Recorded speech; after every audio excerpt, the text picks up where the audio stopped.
Today I deliver lecture on Laplace transformation. This is lecture number 1 on these topics. Basically, the Laplace transformation is named after Pierre Simon de Laplace. And major contribution of Laplace transformation was especially to solution mechanics, cadre analysis, and probability theory. And it is one of the type of integral transformation. And it will be helpful for solving the differential equation under given certain conditions, initial value problem and boundary value problem also. So first of all, we define Laplace transformation. What is Laplace transformation? Let ft be a function of t defined for all positive value of t, then the Laplace transformation of ft, it is written by L of ft, that is Laplace transformation of the function ft, and it is defined by an integral from under the limit 0 to infinity e to the power minus st ft dt, provided that the integral exists and s is a parameter. Now LFT, Laplace transformation of the function ft, is a function of s. So we can write it by f bar s. Therefore, the inverse transformation is f bar s, inverse transformation of the function f bar s, because this is a function of s. So inverse transformation of f bar f is ft. Thus ft is equal to inverse Laplace transform of f bar s. Now second is existence of the Laplace transformation. If ft is continuous for t greater than 0 and is of exponential order a, then Laplace transformation ft is equal to f bar s, provided s greater than a. Now suppose that ft is piecewise continuous in every finite interval and is of exponential order a. As t tends to infinity, then f bar s exists for s greater than a. That is, Laplace transformation exists piecewise continuous function. What it means? Suppose that a function be continuous in certain intervals, and if we subdivide the given interval into, suppose that 5 parts, and if the function is continuous all the 5 parts, then the function is said to be a piecewise continuous function. For proof, let us suppose that f bar s is equal to this 0 to infinity e to the power minus st ft dt. Now we divide this integral into 2 parts. F bar s is equal to 0 to t naught and t naught to infinity of both the function, and suppose that it is equal to I1 plus I2. Mark number 1. Now if I1 exists because ft is continuous in the interval 0 to t naught, piecewise continuous, and also I2 is equal to t2 to infinity of the function e to the power minus st ft dt. Then mod of I2, it will be less than equal to what? t2 to infinity mod of e to the power minus st ft dt. And it will be less than equal to, obviously it is less than equal to 0 to infinity of the same function mod of e to the power minus st ft dt. And given that ft is of exponential order a, whenever t tends to infinity, that means it is exponential order in limit of e to the power minus at ft t tending to infinity is finite. Thus, for given a number t naught greater than 0, there exists a real number m, capital M, because it is finite, such that mod of e to the power minus st ft must be less than m whenever t greater than equal to t naught. That means mod of ft, exponential order, it goes from left to right side. Mod of ft is less than m into e to the power minus st whenever t greater than equal to t naught. Therefore, by 2, that is this, mod of I2 is less than equal to 0 to infinity e to the power st and m into e to the power at dt, and which is equal to 0 to infinity e to the power minus s minus a t m dt, and which gives, after integrating, m divided by s minus a. Thus the Laplace transformation exists for s greater than equal to a, and this condition is sufficient but not necessary.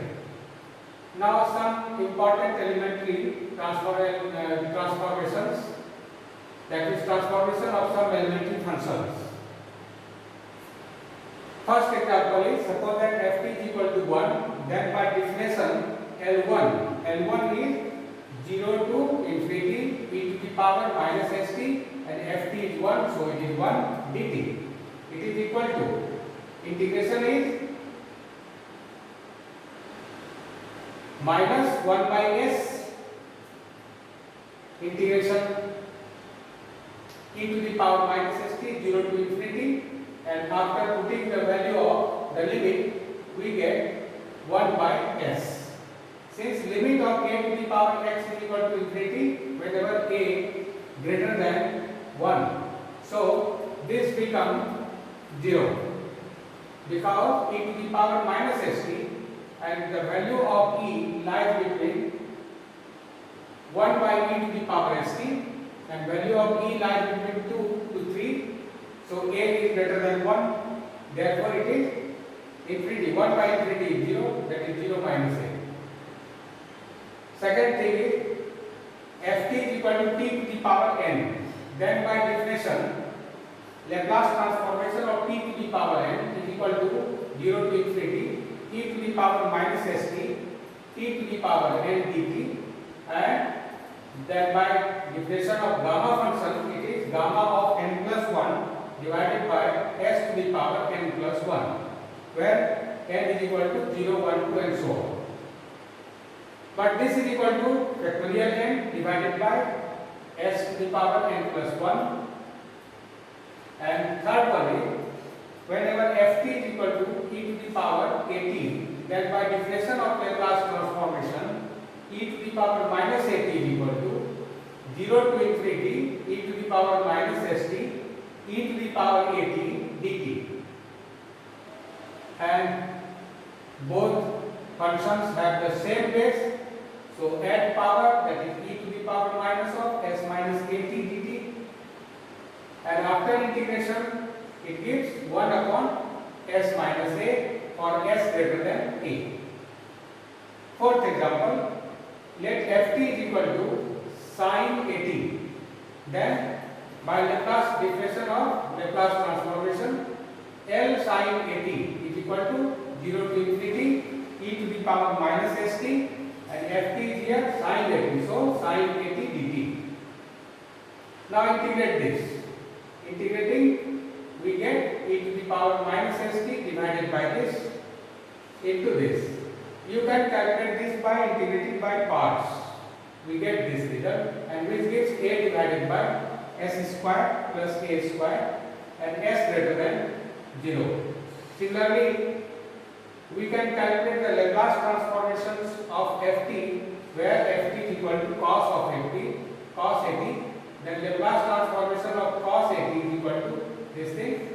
And similarly, after integrating by parts, we get s divided by s square plus a square, where s is greater than 0. Then next example is, suppose that ft is equal to sine hyperbolic at. Then by differential, Laplace transformation of sine hyperbolic at is equal to 0 to infinity e to the power minus st sine hyperbolic at dt. But by sine hyperbolic t is equal to sine e to the power at minus e to the power minus at by 2. Now integrate this in two parts. After multiplying, we get 1 by 2 times of e to the power minus of s minus at dt and minus e to the power minus s plus a t dt. And integrating, we get this result, which gives a divided by s square minus a square. And here s is greater than mod of a. Now next is, whenever ft is equal to cos hyperbolic at, then by it gives the similar result as above, that is this, and break cos hyperbolic at in terms of the exponential, because cos hyperbolic at is equal to e to the power at plus e to the power minus at divided by 2. Break this and integrate, you get this result. Now, properties of Laplace transformation. Laplace transformation holds linearity property. That means linearity property. For this, suppose that a, b and c are any three constants. It means any three real numbers, and ft, gt and xt are any three functions of t. Then Laplace transformations of a ft plus b gt minus c xt, where a, b, c are constants. Then it gives a into Laplace transformation of ft. Similarly, plus b Laplace transformation of the function t minus c Laplace transformation of the function x. For proof is very easy, because by definition we can write this is equal to this, because here ft is the whole function. Suppose that this denotes the single function, then by definition it gives 0 to infinity e to the power minus st into the single function into dt. Now break this, under bracket, break the bracket, you get this plus this plus this. Here a is constant, so it will take outside the integral sign. So a into this plus b into this plus c into this. And again by differential it is Laplace transformation of t. This is Laplace transformation of dt, and this is function Laplace transformation of xt. And this is the linearity property. And second important property is first shifting property. Shifting nature. That means when given that ft is any function, then if Laplace transformation of ft is equal to f bar s, then Laplace transformation of e to the power at ft. That means this is known as the shifting property. After multiplying e to the power at, the Laplace transformation becomes s minus a. So if Laplace transformation of ft is f bar s, then Laplace transformation of e to the power at ft is equal to f bar s minus a. By definition, we get Laplace transformation of e to the power at ft is equal to 0 to infinity e to the power st minus st e to the power at ft dt, and which gives this is equal to e to the power minus of s minus at into ft dt.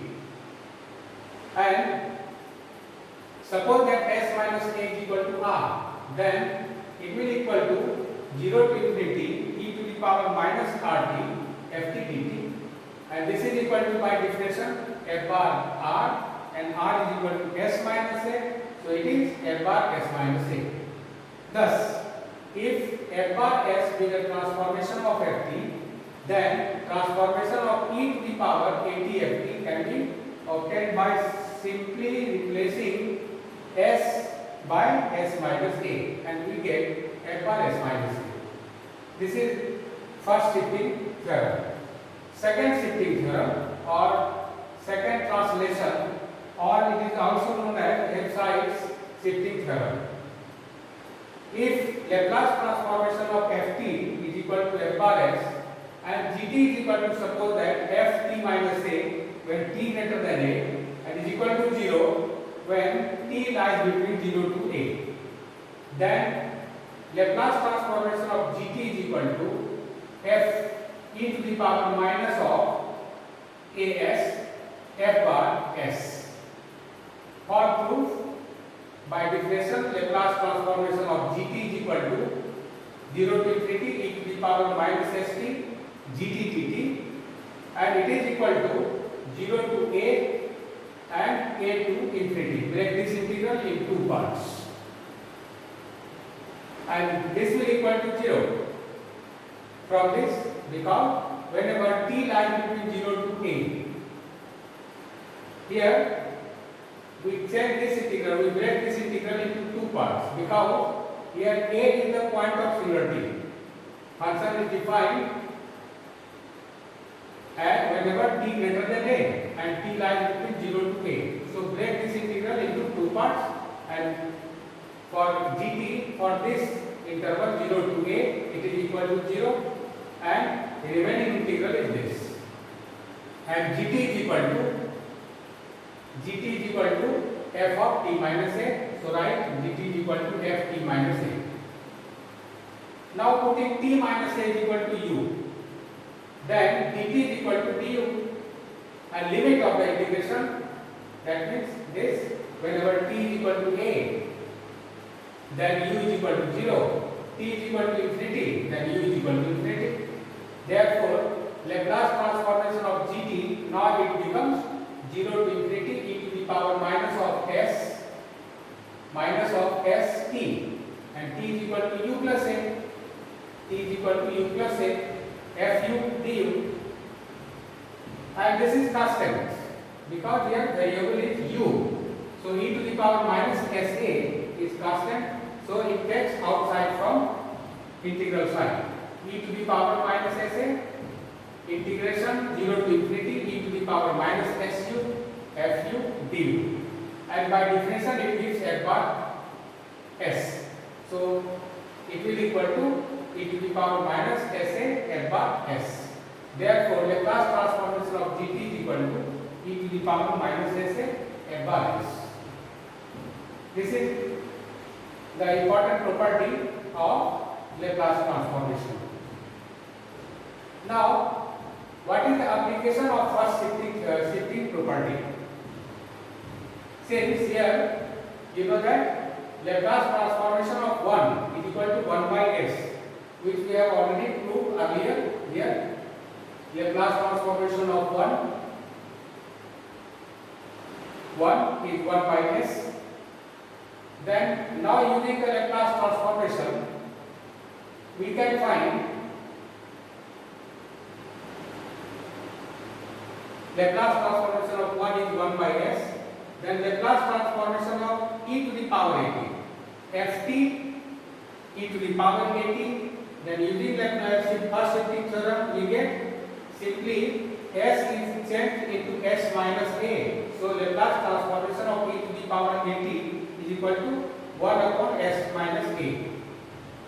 Secondly, since Laplace transformation of t to the power n is gamma n plus 1 divided by s plus 1 and n plus 1, therefore Laplace transformation of t to the power minus at t to the power n is equal to gamma n plus 1, again replace s by s minus a, so you get s minus a to the power n plus 1. Third one is Laplace transformation of sin dt is equal to b upon this, therefore multiplying this function by e to the power at, we get simply replace s by s minus a, you get this result. And similarly sin Laplace transformation of cos bt is s upon this. Again, after multiplying e to the power minus at, we get simply replace s by s minus a. So you get s minus a upon s minus a square plus b square. Again, Laplace transformation of sin hyperbolic t is equal to b upon s square minus b square. So Laplace transformation of e to the power at sin hyperbolic bt. Again, replace s by s minus a. So you get b upon s minus a square minus b square. And Laplace transformation of cos hyperbolic bt is s upon s square minus b square. So Laplace transformation of e to the power minus at cos hyperbolic bt is equal to s minus a divided by s minus a whole square minus b square. This is the application of first shifting properties. And next other results will be delivered in the next class. Thank you to all.